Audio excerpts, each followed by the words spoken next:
Well, as 2022 has ended and it's been a wild ride, we've seen the market significantly drop and kind of fluctuate since June or July, kind of go up, kind of go down. And now in December, it's kind of dropped. But I thought I'd make this video here at the end of the year to talk about what things I got right and what things I got wrong. The first thing that I ended up getting right was inflation. I started write about and talk about inflation maybe in October or September of 2021, and started preparing for inflation during that time frame. And we can actually see here's the CPI year over year, and we can see here's the beginning of the year, and we can see it just skyrocket. And inflation was the talk during the whole year. What inflation was going to do? Is it ever going to cool down? And this is something that I discussed. And hindsight's always, looking back, it's like, oh, this was so predictable. But even when I was writing about it, sometimes it's you can look at all the data, because M2 was growing. You had obviously the stimulus checks going out both in Trump and the Biden administration. So M2 savings, people's savings count was growing.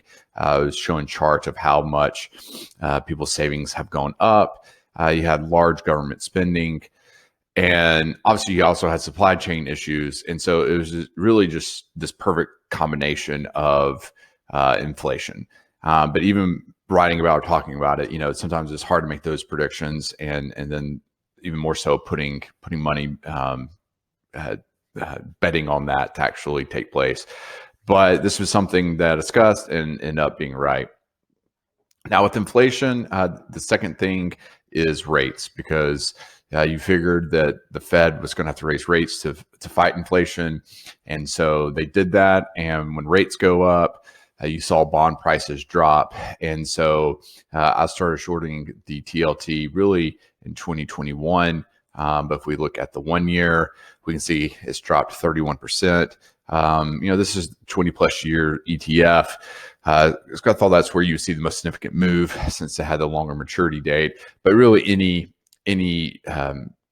bond, you saw a significant drop in price. Even on the tips, those supposed to hedge against inflation, you saw a significant drop there.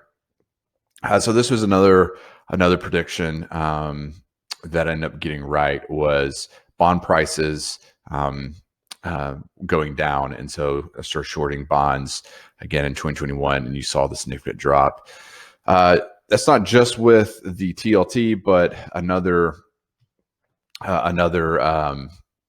bond that I was looking at shorting, or another ETF, was the high yield junk bonds. So looking at the year to date, it's down about 11%. So not as significant as the 20-year treasuries. But the idea here was, obviously this is corporate bonds. So you thought that as rates go up, these would drop down in value.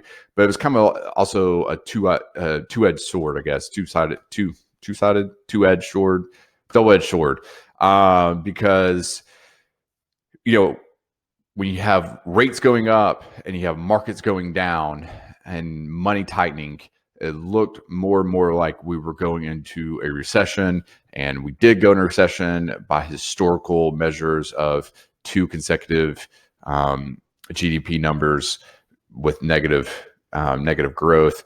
However, unemployment was low, and so you had not just the Biden administration, but also some really smart economists kind of changing somewhat of the historical definition of a recession.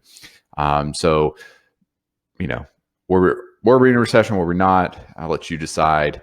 But shorting junk bonds was not just for the interest rate, but also thinking, well, if we're going into recession, we have high leverage companies, or these junk bonds are probably going to decrease in value as people flee to safer investments.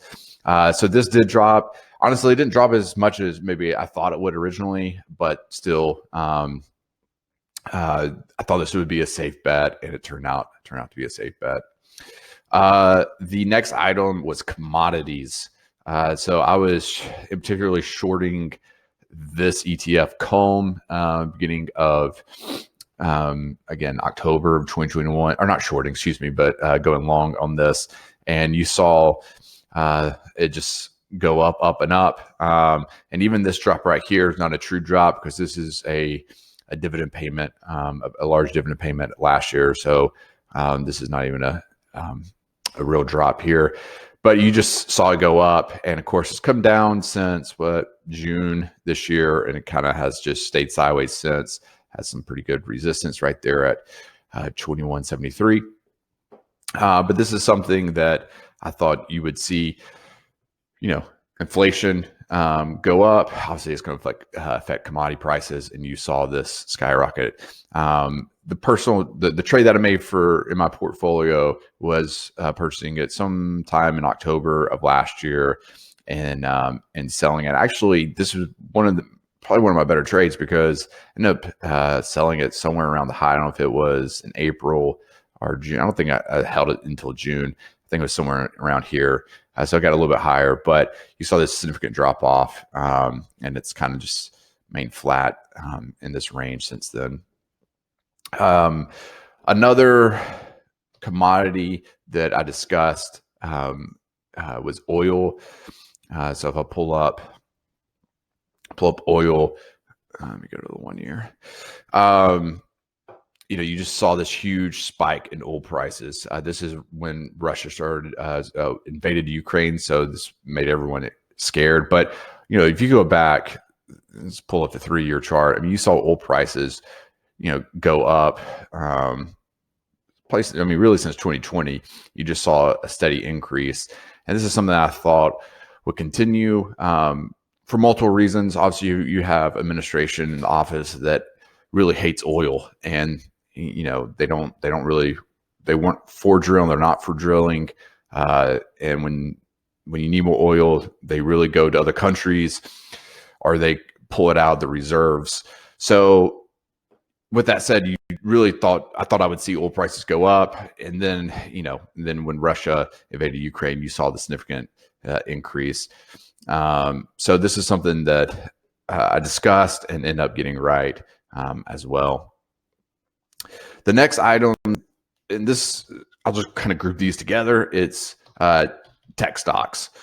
So my thought on tech stocks were extremely overvalued, really after 2020.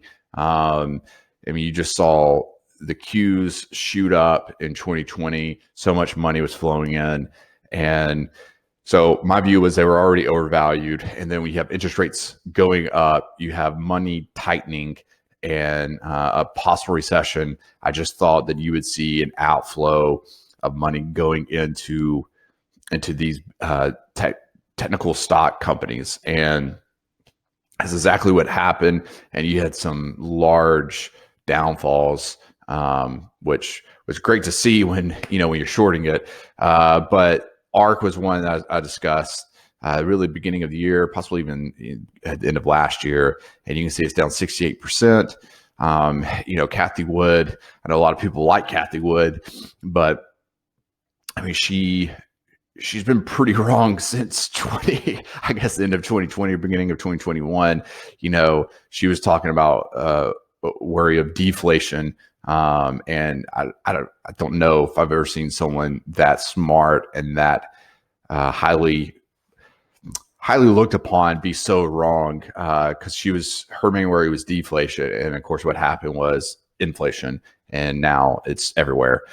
And so of course her company just got hammered with it. So you can see significant drops, down 68% on the year. And it was crazy. If you go back, look at the 10 year, you can see, we're at prices now.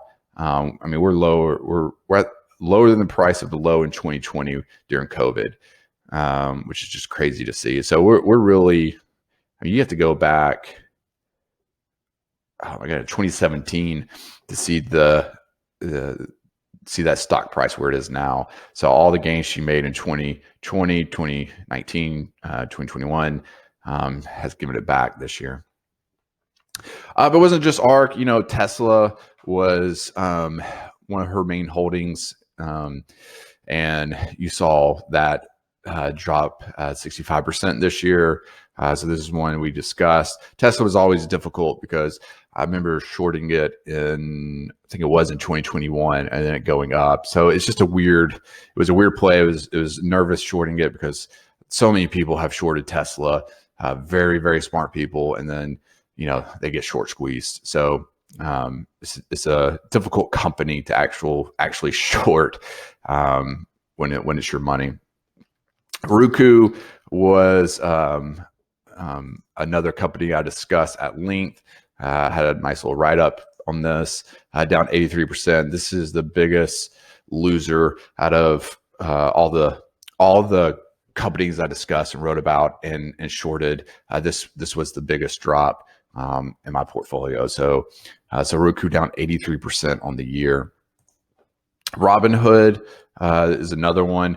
I got Robinhood. I got lucky at the time. It made me look like a like a genius. So down 55% on the year, but it had dropped significantly. I think it was around 9 or 8. I can't remember. It was somewhere in here, or actually might have been in here. But it had dropped so far, and I remember doing a write-up. So I ended up covering my position and doing a write-up that same day or the next day, talking about how I think if it keeps dropping, that you're going to hear talks of someone stepping in and buying them out. And sure enough, I mean, it was a day or two later, you had FTX of all companies coming in and discussing buyouts. And so I believe it was right here, you saw it jump up with those rumors. So during the time, it made me look a lot smarter than I am, because I covered, and then I wrote this article discussing about a possible buyout. And then, I mean, it was a day or two later, literally, that the news came out that FTX may purchase them. So next company was Uber. Not much to say on this. Fell, again, just thought overvalued stock companies would fall. So this is down 42%. Bitcoin, this is, I consider this a technical company. I know it's crypto, but nonetheless, down 65%. I can't remember exactly when I started shorting this. It was somewhere in February, I believe. And I didn't do a large article on this. I just mentioned it briefly in one of my write-ups of I was taking a position short, and I didn't hold it through through this whole downfall. Obviously, if I would have known it was going to go, belly up, but this just kept falling and falling. So another prediction I got right. And again, the whole theme here, it was just overvalued stock companies. I look at Bitcoin in the same realm as I do with those overvalued technical companies. Defense companies. Lockheed Martin was the one that I really purchased. It was the main defense company that I purchased, but there are also plenty of ETFs. So what was crazy about this is when it looked like Russia was going to invade Ukraine, which was right around here, there was all these talks. Russia was lining up at the border of Ukraine, and it seemed, again, hindsight seems obvious, but it seemed even then pretty clear that Russia was probably going to attack Ukraine, and you can just see the stock price not really moving too much. It just stayed flat. So I remember doing a small article on this, one of my monthly write-ups, and purchasing shares in Lockheed Martin. And right before Russia invaded Ukraine, and then of course this is during the actual invasion, unfortunately, and you just saw the stock price shoot up and kind of stayed flat, dropped a little bit, and then obviously is now at all-time highs for the year, up 40% on the year. If you bought it at the beginning of the year, but even here, let's see what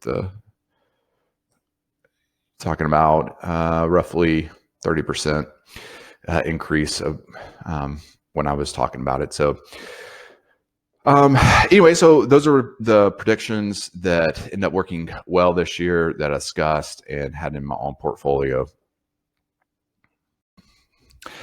Now on to the items or the predictions that I was completely wrong on. The first one being Intel. I wrote about Intel and started purchasing Intel. Honestly, I think it was maybe right in here. It was in March sometime, but right in here, and of course, right after I purchased it and did a little write up on it, it just dropped and then dropped and dropped and dropped. And this one, I just got completely wrong. My thought was, you had China looking at Taiwan, Taiwan being a major semiconductor producer, and semiconductors in general looked like they were going to be scarce. And Intel, the fundamentals look great. The balance sheet looked there. The thing about Intel is, if I go back and look at the 5-year chart, it stayed pretty much sideways through all that. I mean, like, you can see prices being in the 30s and 40s and just being sideways. And of course, then I buy it and then it drops significantly. So a lot of people have talked about this just being a value trap, and it's been hammered so many times. I just thought there was some decent downside protection that even if I was wrong, you wouldn't get a significant drop, which, obviously it had a significant drop.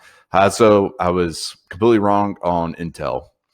The second one is cybersecurity. I was purchasing the ETF Cyber, but just like with the Lockheed Martin and the defensive companies after Russia attacked Ukraine, I thought cyber companies would be a good play because you would have governments investing in cybersecurity. And I started purchasing this right at the same time as I did with Lockheed Martin. So it was somewhere in here, and it did go up and made me feel great, made me feel smart. And then you have this significant drop off, stay flat, and then has just been kind of flat but slow on a small downward trend. So this is one I got wrong. Kind of two things were at play. Obviously, you did have Russia attack Ukraine, but obviously, cybersecurity companies were right there in the same thing as we talked about before, as far as technical stocks, and a lot of these were overvalued already. But I just thought that with the war and even more potential wars, as you would see cyber companies get heavily invested in, and it had a limited downside, but down 27% on the year. I was incorrect on that. The next item was gold. Gold was something I started talking about right in this time frame in April. I discussed it in my monthly write-up, and the thought being was, gold's a safe haven people run to during a recession. It's looked at as being a safe commodity, and commodity prices, going up during inflation. I thought gold would be a very safe hedge. Of course, I was wrong. You just saw it just steadily decline due to the interest rates. But during the time, I thought it would be a safe play, and then it just dropped. So this one I just got wrong. The next item is the year-end inflation report. So the inflation, the CPI report that came out in November. I was wrong. I won't spend too much time discussing this because I did a whole video on it of why I thought the CPI report was going to be hotter than expected. And of course, it came out significantly lower than expected due to the health insurance adjustment, which you can actually see here. You can see it starting to actually go down. This, out of all the predictions I got wrong, was the most painful. I just did not see this one coming, and I didn't take into account the health insurance adjustment. And so even if I was wrong and the number came in range of what was expected, that would have been okay. But unfortunately, it came out much lower than expected, and you just saw the market shoot up. I mean, you had a market that was begging for any positive news. And then this comes out, and if we actually look, you can see it. So this was the day before, and we were like, we're about to test the lows of the year. And then what happens? The inflation report comes out, the CPI report comes out, and then it shoots up, gaps up, and just keeps going up. I think it went up like 7% in one day. The Qs did. So this was the most painful thing I got wrong this year. Of course, since then it's come back down, as you see sticky inflation actually at all-time highs. But anyway, so this one I got wrong. You can go back and watch the video if you haven't seen it, and just know that everything in the video I was saying seemed right during the time, but hindsight, it was wrong. Then the last prediction was Twitter. I cannot pull this up in CoinFin because it's delisted. But here's the chart of Twitter. You know, I say I got this wrong in quotations, put a little asterisk next to it because I started shorting this really December of 2021. And the thought of this was just like the technology stocks, as I mentioned before. Just thought it was overvalued. You know, they were struggling to grow revenue. They're really struggling to make consistent profits. And you know, with the economy the way it was going, with raising rates, tightening monetary policy, I just thought you would see a significant drop on this, and what you did, you saw it drop just like the other technology stocks in January and even February, and then you see this shoot up here. This indicates when rumors were coming out that Elon Musk was buying them out, and I just remember during this time I actually sold somewhere in here. I just remember thinking, like, how do you predict this? You know, it was like the Wild Wild West. You had no clue what was going to happen. And sure enough, the report comes out that they had agreed. You see it shoot up. Luckily, I got out before that, but you see it shoot up because, you know, they had come to an agreement that Elon Musk was going to buy Twitter at $54.20, which is just crazy to think about. Because if you probably waited another 3 months, possibly, you know, this was such on a steady downtrend. You know, he probably could have gotten it in the 40s, 30s, possibly. But nonetheless, and then you just saw what happens. It was completely chaotic because then the deal fell through, lawsuit, and of course he ends up buying it. And so now you see it over here. So overall, didn't get it right, but my thinking was correct. And I think if Elon Musk didn't step in and buy them out, you would have seen this been on the prediction list. I would have gotten right. But you know, hard to know when someone's going to step in like Elon Musk and buy one of the main social media companies out there. So anyway, that's it for 2022. I just want to thank everyone for their support. Obviously, we rebranded the commentary this year, starting in November. So I just want to say thanks, everyone, and hope you guys have a great 2023. I will be making a video next week about what I think is going to happen in 2023, when the market is starting to look towards, I guess, some indicators, and how I'm trying to position my portfolio the best I can, and maybe give you some ideas at least to think about. So I will see you guys then. Happy New Year.